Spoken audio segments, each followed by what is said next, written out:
અત્યાર સુધી હું બોલ્યો એ અડધું સત્ય હતું.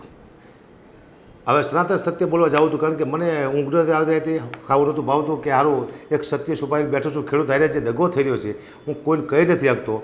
પણ આ રેકોર્ડિંગ મારી પાસે 25 કરોડ રૂપિયાની આને માંગ રાખી નિલેશ એરવડેએ કે 25 કરોડ રૂપિયા આપે આપણને તો આ બધું આપણે આંદોલન હંકેલ લઈએ કે મારી જવાબદારી, હું ભીષ્મ પિતા છું એનો, એટલે હું કહું એમ જ થાય. મને એમ કે આ ભાઈ કે એમ જ થતું હોય છે, હું એને મોટો માણસ માનતો હતો.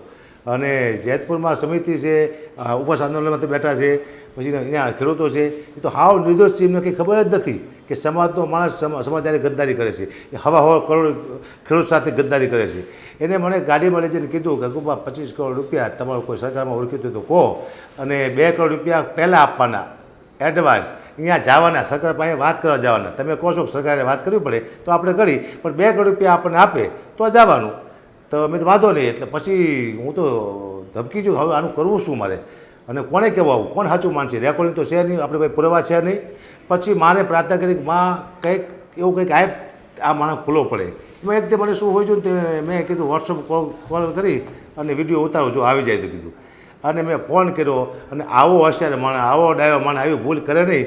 પણ મારી શ્રદ્ધા હતી માતાજી ઉપર, તો એને મેં કીધું કે મેં વાત કરી છે. આવી વાત તો ક્યાંક કરાય નહીં ને, રોનકભાઈ કોને આવી વાત કરી આપણે?